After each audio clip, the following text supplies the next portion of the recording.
Okay, hello and welcome to the Tenaciously Resolute Podcast. My name is Carice and we're back with another episode. Today we're talking about tourism with one of my favorite persons, the owner and manager of Frankie Tours, also known as Daddy because that's my parent. So he's here to answer some questions this morning about the tourism sector, about Frankie Tours, about reef boat operations, and things of that nature. So hi, Daddy. How are you going? Good morning to the Water Listening audience. Good morning, Carice. Good morning, Daddy. Right. So, Daddy, of recent, there has been a lot of news pertaining to reef boat operations. So I couldn't let you get away.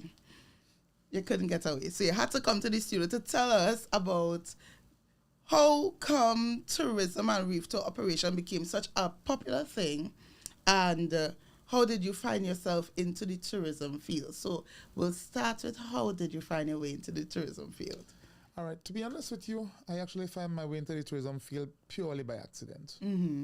I used to be a reef patrol officer working at Pigeon Point, and one day tourist came up to me and asked me if I could take him on a tour, which I was reluctant, but I did. This guy turned out to be a tour operator, and he was so impressed with my skills that he decided that he wants to do further business with me. As I said, I was a reef patrol officer. I grew up in Castara, so basically I had a very good idea about the forests and about the environment and about fishing, so I had a good background in that aspect. However, this guy basically trusted me into the tourism business because he started sending people directly from America directly to me. It actually went on further. What he did, 3 months of starting, he actually sent a whole group of travel agency from all over Europe to meet up with me, take on tour. That was the starting point. So he basically gave you a major boost into the industry. Yes, he did. He basically set me up because tourism was never my field. I always thought that my life would have been somewhere on the sea, fishing or something like that. I never suspected tourism or suspected anything to do with tourist-related business. Yeah, well, to be honest, guys, I remember when I was little, my father had some little dinghies, some small fishing boats. And though we would have gone to the lagoon, it was just, go out, come back. It wasn't no big operation. So over the years, I was able to see him transform into bigger boats, speed boats, coastal boats, and then reef boats, smaller ones, then much larger ones now. What type of investment it would have taken out of you in terms of your physical investment and financial over time? All right. The investment that really came from me came from the business. Because the business was not my mainstay in the beginning. I had a government job. So what happened as the business grew, I used the same money from the business to invest into the business. And as time grew, everything gets better. I did take some small time loans, but most of them is just for like buying into the bigger boats. But generally, most of the profit that comes off of the tour goes directly back into the business. I had a lot of time. I'm going on to 37 years in this business, so I had a lot of time to practice, get better, fail, get better. It's how it is. That's called development. Okay, but I remember that we weren't, Frankie Tours essentially wasn't only booted on the boats. Tell us about the land tour operations. All right. Well, you see, we actually started out doing land tours mainly. The transformation came because there was a bigger influx of people wanted to do boat trip. But in terms of the land tours, our main tours used to be rainforest, sightseeing, island tours, bird watching. These are the base of Frankie Tours. These are where we started out from. And then we start transforming into fishing and coastal tours, which would take people along the coast to look at things like dolphins and rays and turtles. We start doing beach barbecues off the various coastline. Then it transformed to glass bottom boat. Glass bottom boat is the last part of Frankie Tours. It's the only part that we started after all the other parts have started. And the reason why we started glass bottom boat is because we started having a lot more people asking to do that. At first we started using other people to do it, and as time went on again, we realized that there's a niche that we could get into it. Okay. So since you would have gotten into it, what have you done differently from the tours that you met there? Is it the same operation or did you transform it a bit? Life is about transforming. So constantly everything is changing. There is no standard space for doing business or doing tours. You have to adapt as things go on. For instance, you started off in a small boat doing just simple snorkeling and sightseeing. Then you move from snorkeling and sightseeing to start doing more things like beach barbecues. Then you move from beach barbecue to start doing things like entertainment, fun, party trip. People want to go on a birthday line. People want to do this. And it keep moving. Also, as people ask for different things, you add it. So you start adding things like night tours, bioluminescent tours, sunset cruises, dinner cruises, afternoon cruises. All these are added as the demand increase. Okay, so it was a natural outflow of the tourism product asking for these things. Yeah, you see, we adapt constantly and we will keep adapting. So as the environment change and the tourism change, we are going to adapt to suit that. Okay, very interesting. So you said you would have started with a small reef boat, but now you're here with one of Tobago's largest reef boats. How did you move from that phase to this one? Well, in this business is trial and fail. I've lost various boats along the line. So my first boat, glass bottom boat, I lost it. It sank and mashed up 20 years ago or more than that. I had various boats, speedboat that been stolen by people. I have boat that been mashed up by the ocean. So as I said, it's a constant trial and fail and trial and get better. Every time you fail, you get better. The way this works is that the way I work is that the more pressure comes on is the more I build. Mm-hmm. So pressure is the building block. Okay. So you said boats got damaged and boats got stolen, and we know that in Trinidad and Tobago there's been a proliferation of engines being stolen and things like that. It didn't seem that it was a deterrent for you, did it? No, because the more the pressure comes on, the more things happen, is the more I build. I does not let things pull me down. If something get damaged or something gets stolen, I just build a bigger one or get a bigger one. It's just how it works. I learn from that mistake and learn how to protect myself in future. Okay, so you said your older boat sank, and I know that's a touchy topic for a lot of people. Boats have been sinking. What about the build quality, or what essentially does damage to boats that will cause it to sink? Now, I know a boat sinking is akin to a car crashing, right? The only difference is one is in the sea and one is on land, right? What are the safety procedures now that have been implemented, and what are the things that you all do to improve the build quality of these vessels? All right. Accident will happen. There's no way around that. They will happen. My first boat sank in a storm. Mm-hmm. There were nobody on it. Another boat was in problems, stuck on a rock. We tried to pull them off. Our boat engine gets stuck in some rope. We end up on a rock. We end up get break up as well. Mm-hmm. All right. Nowadays, what you're seeing is boats sinking for other reasons. Boat do not sink because of, most people think, overweight. That is the least thing. Boat mainly sink when there is a problem. The boat has to have some type of damage, either it's leaking or something like that. Generally, if a boat has a lot of people on it, what will happen is that it just sinks lower in the water and it actually becomes more steady because of the weight, it's balanced. Mm-hmm. However, unless you put excessive amount of people, then you can find it actually could take on water. But generally, for a boat to sink, it has to have some type of damage. Either there's a hole or the transom is too low and water come over it. That is what really causes a boat to sink. Okay, very interesting. So essentially, it requires a lot of volume. Yeah, to push the boat deeper, and it has to have some structural damage. Yeah. Are there any mitigation tactics or strategies to prevent boat damage? Like what are some of the damages that may come up on a boat that could cause a boat to sink?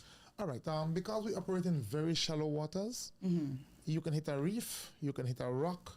The boat might be poorly maintained, in which way maybe it didn't pull out every 2 years or every 3 years. If you want to have a very good, proper working boat, you need to take the boat on dry dock at least 2 years, 2-3 years. The reason for that, you need to check for any type of damage that would have occurred over the years. However, there is a major problem in Tobago. To pull out a boat is not as easy as you think, because we have no slipways, we have no jetty, we have no no type of actual machinery to pull out a boat. So for the viewing public, what is a slipway? A slipway is like a canal that they build into the ocean where you can drive a truck or a tractor down into it, hook up a trailer and pull a boat out. Something that you will see in all the other Caribbean islands. Okay, so that is missing from our tourism product. We have no marina. That is a major problem because there is no marina. There is no way for you to safely take a boat out of the water, repair it and put it back in. We take chances. We use heavy equipment like excavators and backhoes and literally drag them up the sand. That is destructive to the boat, it's destructive to everything. The environment is destructive because you're literally dragging 50 tons out of the water on sand. Okay. And until there is something put in place, there will always be a problem because taking a boat out will cost you $50,000. Oh. Compared to if you have a slipway, it will cost you $5,000 or maybe less. So okay. It's a major problem. So it's an essential that the boats are lacking. So how many boats are generally in the reef area, in the Boca Reef Marine Park that operate out of there? Do you know? In total there's about 26 boats that operate. However, they have different sizes. So the smaller boats don't get much notice, but they're actually there and they do a very vital part. They take people who want a personal tour and people who want a very small, friendly type of. Yeah. The ones that are mainly in the spotlines are the bigger ones because they're always out there, So the bigger ones traditionally do the daily operations consistently. Yes, they do. Yeah. Right, all I asking my father this, like if I don't know this, but this is for your information, right? But the beauty about this is that it gives you all a better perspective of how this operation really works. So I'm going to ask you about safety and security because it's essential. Sinoke Branch Daddy. Okay. What are you all doing from the perspective of the owners in terms of providing more security, more safety measures? What are boats supposed to have to ensure that the public is safe? All right. Each person that has a boat has to put his own protection in place. From the government point of view, they will do a yearly survey of your vessel to make sure it is in good quality, make sure it has the right amount of life jacket, make sure it has all the necessary paperwork to work, from insurances to survey to navigation and aid. All these are things that the government do on a yearly basis to make sure your boat is seaworthy. However, from your personal perspective, every boat owner has to put in place his own security. Because we don't have a marina, you have to secure your vessel. It means that you might have to put in cameras, you might have people securing your boat in the night, because people will interfere and people will damage things. Also, there's the risk of any type of bad weather coming in that could cause problem. On the other side, you have a responsibility to make sure what you are taking out at sea is worthy to take out. You shouldn't go out there if you know that you have some form of defect that would cause a problem. Because in the long run, it will come back to haunt you if you go out there and you have your boat damaged or you have say somebody get damaged on a boat or a boat sink. You see, all these are negative publicity that you don't want. So in order to make sure that this does not happen, you have to personally check your vessel. Make sure everything is in order before you go out. But how? So, some persons clearly have had some delays in doing the regular scheduled checks as they would have the right to do on their own time because you would have said each person operates as a private entity, right? Is it that the cost of materials are getting higher? What is the deterrents that are causing these type of delays, and are there any support systems, so boats and vessels in general? Well, there's no support system for boats, TL boats. The government have subsidy for fishing boats, but there are no subsidy for TL registered boat. So what is a TL boat? TL boat is basically a transport vessel. A boat that is designed to transport passengers to and from. In terms of glass bottom boat, they are licensed to transport people around the coastal area of Trinidad and Tobago. There are some TL vessels that will be licensed to transport people into other countries, but Trinidad glass bottom boat are specifically designed to transport people around the coastal of Tobago. Okay, so that's unique. So it's not licensed only for the Boca Reef. You could basically take your boat around the coast if you want. once your boat is good enough to do it, you could do it. Because you have to remember that going down the coast require a bigger boat and at least a little bit more competent because it's a lot more rough than in the Book Reef. Book Reef is a calm lagoon. There are no waves really. But if you go outside of that, then you're going to reach the ocean.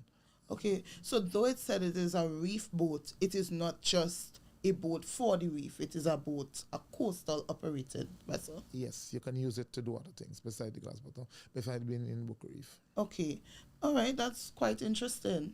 All right, is it something that most boats usually do though, or it's just only certain people take that type of chance?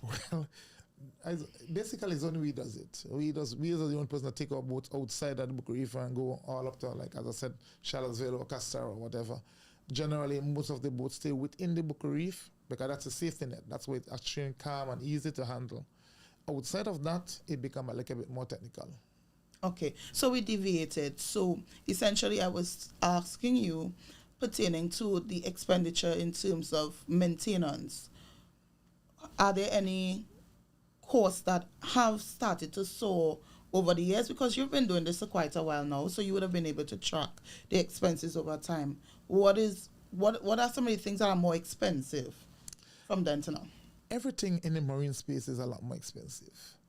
If a screw that you want to build a house costs 5 cents, a marine screw, which is a stainless steel screw, is going to cost $5. That's a big difference. All right, give you a little bit more additional. If you used to buy a lock for your house, it might cost you $100. If you used to buy a lock for a boat, it will cost you $500. Everything in the marine space is a lot more expensive. The reason being, it has to be stainless steel that could withstand nature. While on land, everything could be, well, in a house, for instance, everything is just standard. There are no type of residue from salt water and all these things. And everything you put on a boat has to be able to resist rust.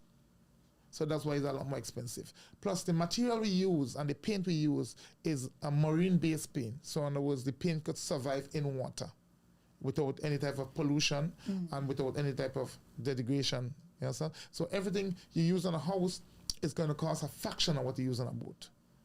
Everything.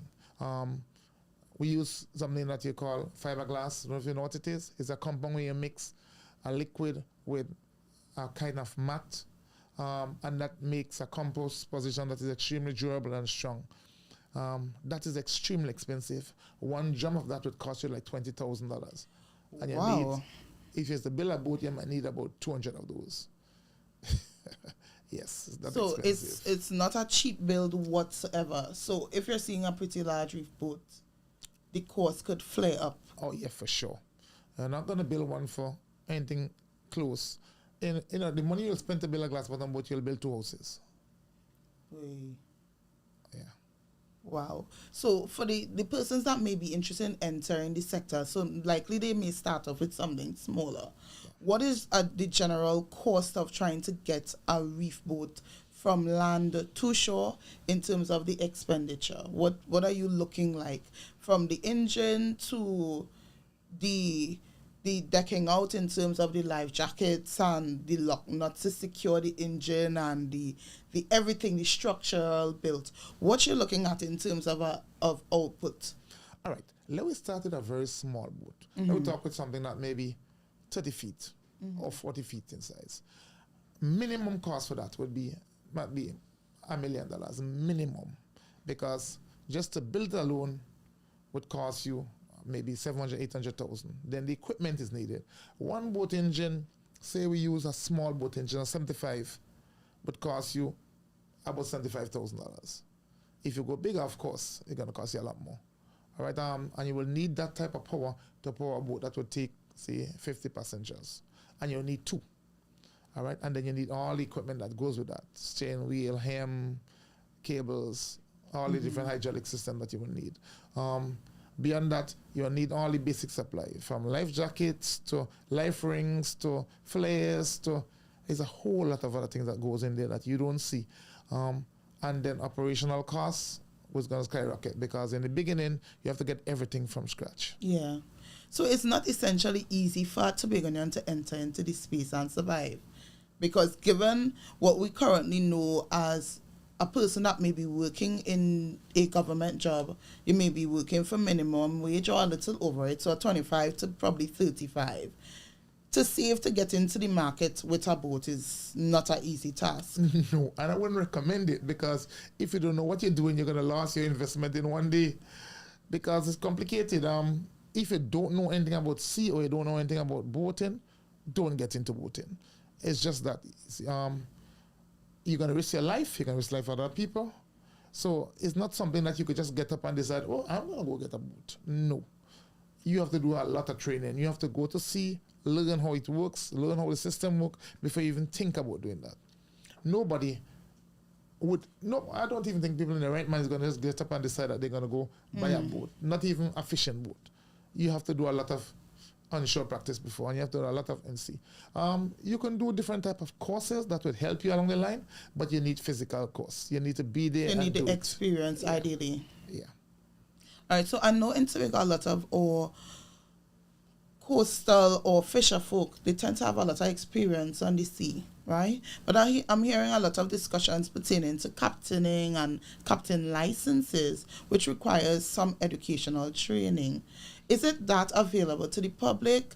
Is it an available course local on the island? Do you have to travel to get it? What are some of the things that people would need to certify themselves to improve the tourism product? Well, there's 2 guys on Tobago who actually train you for captain license. You can do those training via any one of the 2 of them. Also, you can go to Trinidad and get the training. In my case, I went abroad to do it, but most people can do it here. And then you'll have to do some basic training courses as well, like safety at sea, first aid, all the things that goes with that. Just having a captain license and you does not have the basic that goes with them doesn't make sense. Because if you have a captain license, you need to also have some type of engineering license as well that goes with it. Because you need to know if you go out and you break down, how you could refix it. So it's not just a matter of you just going to get a captain license and think you're a captain. No, it doesn't work again. You need the experience. You need the know-how before you even start getting into anything serious. Okay, that's very interesting. So this ideally is a field, just like similarly other fields that requires expertise and investment, that you have to do that prior to getting into it, or at least be guided. Are a lot of people guided in that way from persons who do have the expertise, or are people just figuring it out by trial and error? What I think is that most of the people who get into the field of fishing or glass bottom boat start with a background where they go to sea with somebody else who is more involved in it over a period of time, maybe 6 months or a year, mainly a year, 2 years, and then they already know how they know the workings of it, and then they can transform themselves into having their own. But you just waking up in the morning and decide, oh, I'm going to get a boat, you are looking for disaster. Regardless of how good or equipped this boat is, you are definitely looking for disaster. There are rocks out there, they are hidden, some of rocks that you will not see, you can hit them. There are reefs along the coast that you don't know about. You have to have some background. You need to know what you're doing before you get into it. Okay. So essentially, this field requires a lot of operational knowledge. Yes, it does. And a lot of financing. Yes, and then a lot of physical knowledge as well. And a lot of physical work. All right. So I've noticed that over the years that you told me that cost of expenditure is rising, right? Yeah. So is it that the cost of the operations have risen to match it? Or I know that over the years that the pricing was, it was reasonable. What is happening now, seeing that things are getting more expensive? All right, just to put it into concept, when we started off building boat and buying boat, the same jammer resin used to cost like 100 TT. Now it's 20,000. So that's a 200% increase. Yeah. And it's the same with all the other material. Everything that used to be $10, $5 for a nail, now that same nail is going to cost you $100. It's just how it is. We use a lot of stainless steel, as I said. So one simple bolt and not it's gonna cost you maybe 30 TT, while a normal bolt and nut for a house is gonna cost you. Right. 5 So TT. how is that cost getting passed on? Because I know usually in anything that raises, so take for instance nationally alcohol raised, and we are now seeing higher prices in all locations.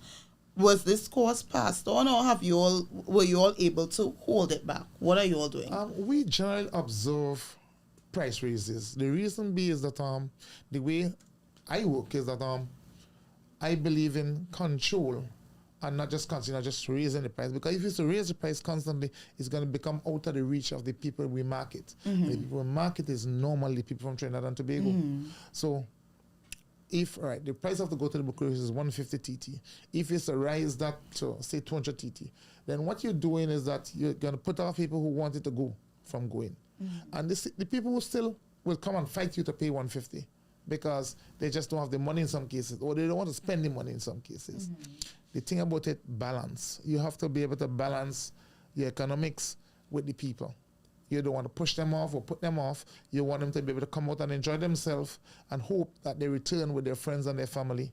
You understand? So you have to just understand how it works and don't try to push the border. Keep the prices. You could absorb that. Absorb it, and in the long term, you'll make it back. Okay, so previously we would have seen rates of like $75 and $100. Are you saying that rate for this current time, does it work still? What do you think about that? Well, the rate was $75 a long time ago.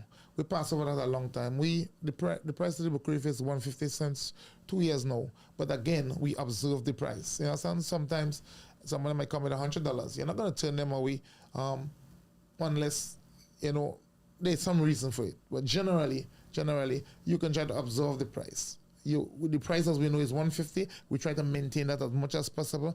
But if you come in a big group, then we are basic human some being. balancing. We can balance that. And group rates, sorry. Yeah. So that does make some sense, because if the industry is moving forward, you also need to balance it with the population while still ensuring that you all are able to meet. Succeed. Yeah. Good. All right. So if we are doing this, what essentially is causing the reef boats to not be able to protect themselves? Is it that we're having a reduction in the influx of tourists? What is happening? Because clearly we have a lot of boats parked up in the back of Pigeon Point. We've had some incidences of recent. What is happening in the mix? Well, it's not as easy as you think. In order to get a very successful business, you have to touch on all fronts. Your marketing has to be good. You have to be able to know a lot of people, and a lot of people have to be able to know you. You have to provide really good service, and you have to provide the infrastructure for people to go. So you might find there's a lot of boat that is not being used or in a dialect condition. There's a lot of reasons for that. They might not have the amount of money that they need to do all the investment that they need on the outside. Or maybe there's just a one-man team who just think that, okay, I can go out there and I can do this on myself. To be honest with you, it doesn't work. A one-man team just does not work. You need to have a lot of connections in order to get things working properly. It might look expensive to you, but trust me, in the long run it works. All right, so I have a very hard question for you. Sure. All right, so the Marine Park have some rules, right? Mm-hmm. And it has been circulated. I mean, you could Google it and so on. You would have mentioned a demand for products that step over those rules. What is the push and pull causing the consistent step over? And why is it that people want to do activities, you're providing activities while these rules are there? What is happening? What is the conversation like between the people who create the rules and the tour operators? What is the breakdown? Because there's clearly a breakdown. Okay, so I'm actually a member of the board that does this. All right. And coming from from my point of view, it's a question that I have to be very sensitive about answering. However, there are laws and there are policies. Mm-hmm. Policies are what we are building now. Mm-hmm. Laws are what we have in place. The law that we have in place is what governed the Bucharest for years. The policies are now being made. So the policies are not really law as yet. So there is a gray area. Okay. Right? But also beside there is a gray area.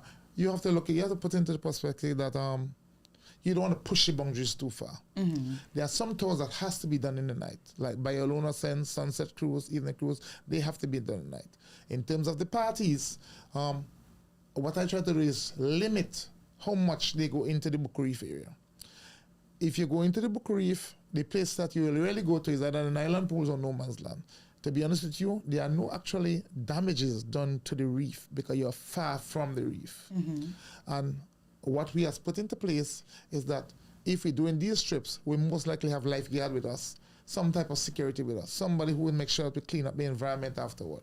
Because the long and short is that this is where we make our money from. So we're not going to go out there and put plastic and glass and all these things in the water. If you want to make sure, come check the reef next day after there was a big party. You will not see any traces. And we have evolved in that way. Next thing is that what I start doing is that going outside of the reef and doing a party. Okay, because the boats are TL boats, so you can't exit. There's no law that stops you from going outside of the reef. Okay. The marine protected area is where the problem comes. But you can go down to Store Bay, you can go to Mount Irving and do your boat ride and do your party. There are actually no party boats on Tobago. That's the next thing. A glass bottom boat is a glass bottom boat. It can be because it's a passenger transport vessel. So is there like a different regulation for party boats versus a TL boat? Can a TL boat be used as a party boat? Are they one and the same? Are they different? That's what I really wanted to know. It's two different type of license.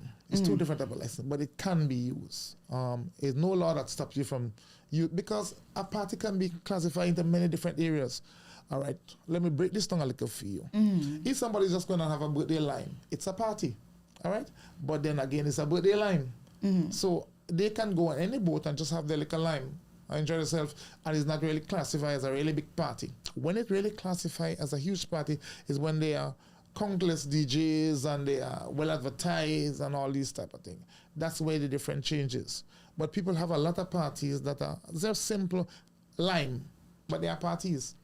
So how do you differentiate them? They're all parties, just a different scale. And I do think that over time I would have noticed that there are a lot of persons who are asking for those parties. So it clearly is a niche area because when you say parties, I would have observed a wedding. I would have observed several. What are some of the things that you all would have had? There's many. There's anniversaries, there are weddings, there are birthdays, there are people just celebrating life. There's just so much different activities that people want to do on a boat.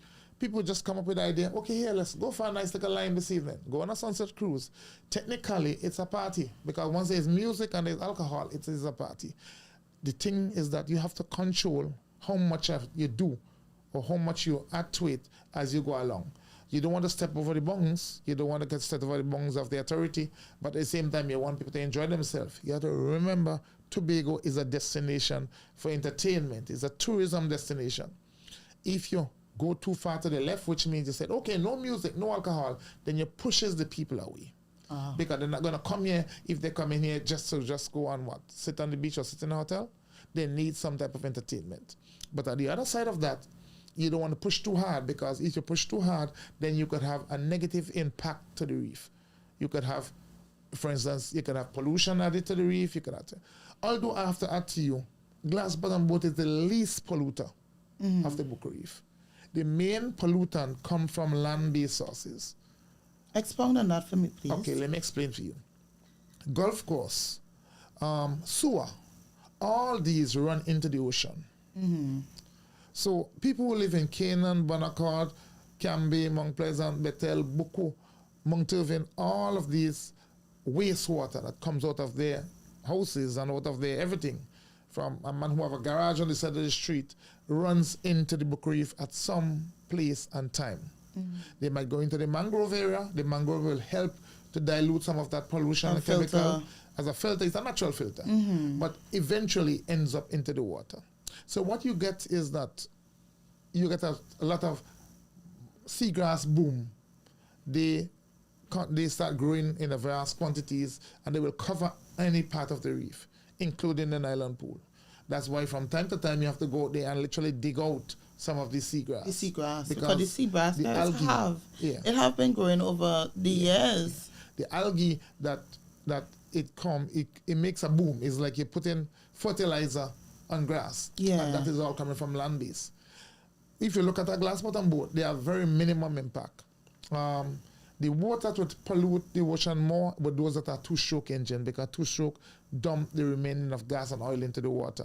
If you have a four-stroke, like how we have four-stroke engine, it's like a car engine. Everything is internal. It's not releasing any type of pollutant into the water. Okay. Awesome. It's the same with jet skis. They're not releasing any type of pollutant. The only problem that jet ski have is that the speed and power, they can hit something or run into something. Yeah. But really and truly in terms of polluting, they're not really a major polluter. I mean, I'm not saying that all of this adds up together would not put some type of pollutant in the water, but it's minimum compared to what you get from land base. Okay.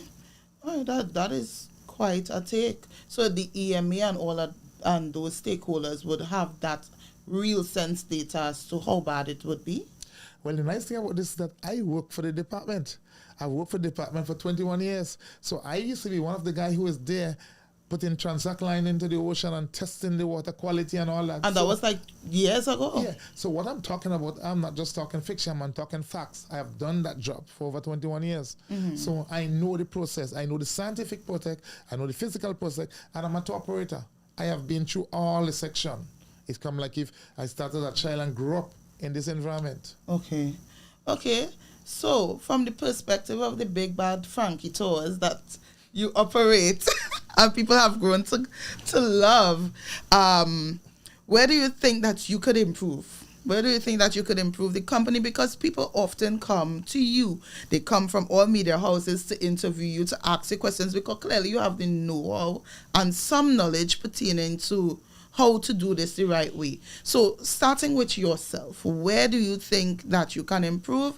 And then further from that, where do you think as a collective of boat operators, there can be improvement so that the industry continues to flourish? All right. Where would I be improving? I would like to become cleaner in terms of environmental. I don't want to have any type of environmental impact to the reef. I should be one of the operators that will operate with zero emission. That's the reason why I transformed from gasoline engines where you're burning two-stroke to four-stroke. That's why I'm transforming from generators to solar panels. I'm transforming everything that can create pollution to something that is more nature resistant, something that is going to be less pollutant to the environment.